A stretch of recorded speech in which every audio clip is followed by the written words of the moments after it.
안녕하세요. 저는 이제 시집으로 온 지 5년이나 된 40살 여자입니다.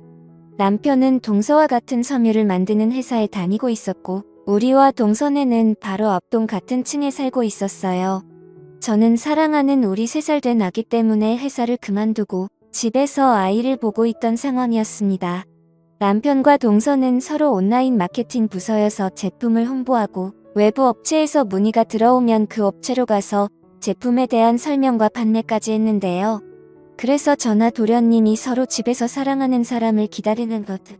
우리 도련님으로 말하자면 판사가 되겠다고 사법고시를 무려 8년이나 준비하고 계시는데요. 안 되면 다른 일이라도 찾아봐야 하는데 조금 외로운 성격이라 내년까지 공부하고 안 되면 취업한다고 하네요. 오늘도 남편은 동서랑 지방에 판매할 업체를 구하기 위해 출장을 갔어요. 지방에 도착하면 오후 5시라 미팅을 하고 그러다 보면 8시나 9시쯤 된다고 해서 모텔에서 각자 방을 잡아서 자고 온다고 했어요. 저는 항상 둘이 같이 영업을 다녀서 그런 일이 자주 있어서 그런지 둘이 모텔에서 잔다고 해도 그렇게 의심을 하진 않았어요. 그리고 설마 형부 동서 사이에 그런 일이 있겠어요? 저는 아이를 안고 혼자라면 맛있을 도련님을 위해서 음식을 몇 개 해서 도련님 집에 갖다 드렸어요.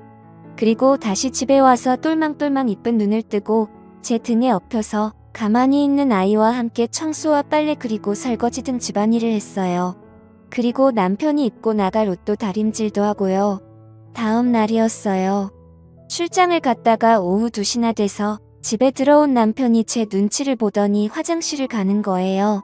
저는 이 사람이 갑자기 왜 이러지 하고 남편한테 왜 그러냐고 무슨 일이냐고 묻자 남편이 갑자기 집에 소화제나 체했을 때 먹는 약이 있냐고 묻는 거예요.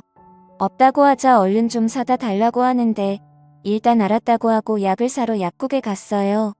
물건을 사러 가자 남편이 샤워를 하고 있어서 혹시나 하는 마음에 남편의 와이셔츠와 양복 바지를 살펴보았어요.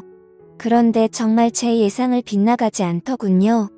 여자 립스틱 자국이 어깨 쪽지에 묻어서 지웠는데 희미하게 그 자국이 남아있었어요. 저는 일단 모른 척하고 샤워를 끝내고 나오는 남편에게 어제 업체랑 미팅 잘했냐고 물었어요. 남편은 제 눈을 피하면서 잘했다고 대답하고는 방에 들어갔어요. 저는 미꾸라지같이 잘 피해가는 남편을 잘 알기에 남편이 침대에 누워 자는 것을 확인하고 나서 동서 집으로 갔어요. 동서의 집으로 가니 도련님은 도서관에 갔는지 보이지 않고 동서 혼자 있더군요. 저는 거실에 있는 가죽 소파에 앉아 동서의 행동을 유심히 살펴봤어요.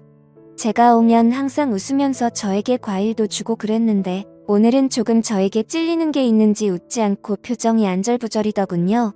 저는 동서에게 앞뒤 설명 없이 솔직하게 어제 무슨 일이 있었는지 말하면 좋겠다고 했어요. 그런데 정말 정직하고 솔직한 성격을 가진 동서가 울면서 저에게 잘못했다고 싹싹 비는 거예요. 자기는 그냥 술 먹고 머리가 잠시 돌아서 실수를 했다고요. 제가 가만히 듣다가 남편하고 도련님한테 전화를 해서 동서의 집으로 오라고 했어요.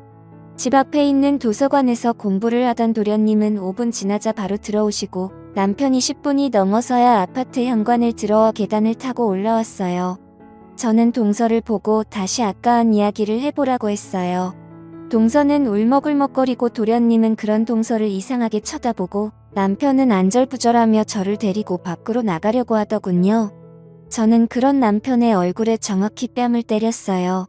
도련님이 저와 남편을 번갈아 쳐다보며 뭔 일인지 모르는 표정을 짓는데 제가 도련님한테 이 두 인간이 집에서 오매불망 남편과 아내만 기다리는 우리는 생각도 안 하고 모텔에서 그 짓거리하고 있다고 말해버렸어요. 도련님은 동서를 데리고 안방으로 가고 거실에는 저와 남편만이 남았어요. 저는 남편에게 결혼한 지 몇 년이 지났다고 그것도 같은 식구들끼리 바람을 피냐고 하자 남편은 잘못했다고 입이 10개라도 할 말이 없다고 했어요. 안방에서는 도련님이 동서에게 큰 소리로 뭐라고 하고 나서 문을 열고 나와 자기 형인 제 남편의 멱살을 잡더군요. 그리고는 내가 몇 년 동안 집에서 썩어가면서 공부하는 게 내가 등신처럼 보여서 그런 짓거리를 했냐며 누가 말릴 틈도 없이 주먹을 휘둘렀어요.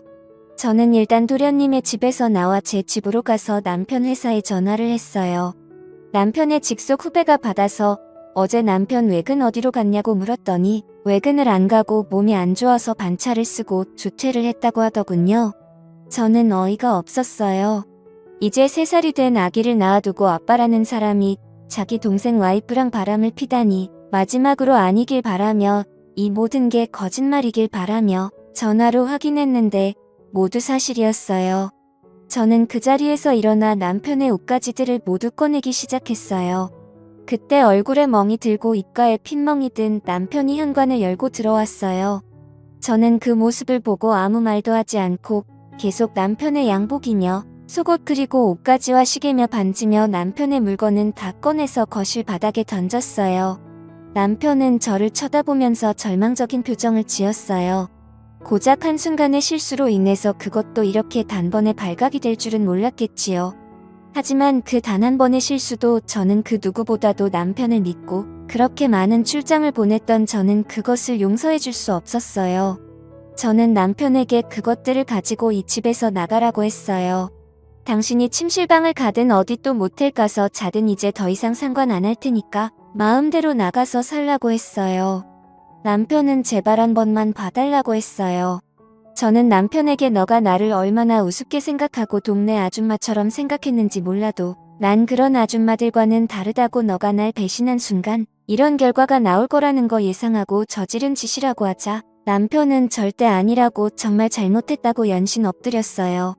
3살짜리 아기한테 부끄럽지도 않냐고 내가 그동안 너 회사에서 골머리 썩을 때 조금씩 어떻게 하라고 코치해줬는데 그것도 내 동서랑 바람피다가 싸워서 그 상황을 회사 얘기로 빗대어서 표현을 한 거냐고 하니까 그건 아니라고 회사에서 일어난 문제들은 정말과 사실이라고 했습니다. 외근을 갈 일이 없는데 왜 외근을 간다고 하고 저 말도 안 되는 지방에 갔냐고 묻자 동서랑 여행 차 가고 싶었다고 우물쭈물 말했어요. 저는 나한테는 한 번도 그러자고 한 적이 없는데 라고 생각하며 남편을 째려보았어요. 저는 그래도 남편이니까 내가 믿었던 사람이니까 그리고 내 아이의 아빠라는 사람이니까 저 인간이 죽어도 상관없지만 그래도 한번 넘어가 주기로 했어요. 그리고 각서를 써서 공증을 받아 오라고 했어요. 남편은 순순히 제 말을 듣고 다 해서 주겠다고 말했어요. 저는 그제서야 참았던 눈물을 쏟았어요. 화는 나는데 내가 이때까지 이런 대신에 그것도 남편에게 당해야 하나 하는 생각에 눈물이 났어요. 왜 직장 내 경력을 모두 버리고 남편을 위해 투자하고 남편이 잘 되기를 바라는 마음에 이제껏 살았는데 그게 모두 물거품이 된 거예요. 저는 그 뒤로 일주일 동안 말을 안 했어요. 남편이 제게 와이셔츠 뭐 입고 나갈까 하는 질문에도 그냥 무시하고 폰만 보고 말았어요. 아직 저도 화가 다 안 풀려서 그 정도는 100분의 1도 화를 안 낸 거예요. 도련님한테 상황을 물어보니 자기가 와이프 간수를 잘못해서 죄송하다고 저희가 이사를 가고 전화번호도 바꾸겠다고 하며 연신 죄송하다는 말을 했습니다. 저는 도련님이랑은 연락이 되어야 할 것 같다고 하며 도련님 연락처는 바꾸지 말라고 하고 제 앞에 동서가 다시는 나타나지 않았으면 한다고 전해달라고 했습니다. 그렇게 한 달 안에 도련님네가 이사를 가고 저와 남편은 그렇게 다시 끊어진 매듭을 다시 간신히 묶고 살고 있습니다. 저는 남편이 다른 생각을 못하도록 또 바람 펴보라고 그러면 내가 당신 어떻게 하는지 미리 체험해봐서 알 거라고 협박 아닌 협박을 하며 남편을 조종하며 살고 있습니다. 가끔 2년에 한 번씩 도련님에게 전화가 와서 명절 잘 보내시라고 항상 미안하다는 말을 하고 끊는데 솔직히 그 말도 귀에 들어오지 않더군요. 잘못한 사람은 도련님이 아니라 동서라는 사람인데 정작 양심이 있다면 한 번쯤은 전화를 해서 직접 사과를 해야 한다고 생각했어요. 그런데 양심을 어디다 팔아버리고 사는지 끝내 전화를 안 하더군요. 집안 남자와 결혼하고 나서 제 인생에 빛이 올까 점점 한탄만 늘어가네요. 집에서 주부로 생활하시는 분들은 이게 가장 큰 걱정일 거라고 생각해요. 남편이 자기에게 질려서 바람을 필까봐 혹은 남편이 다른 여자와 살겠다고 이혼하자고 할까봐요. 그런데 그것을 걱정하기 전에 자신이 먼저 남편 내조를 잘하고 도와주면 저처럼 이렇게 남편을 손에 쥐고 말처럼 굴릴 수 있어요. 그러니 이 점을 참고해 두세요. 지금까지 끊어지려다가 간신히 붙인 제 결혼생활 이야기였습니다.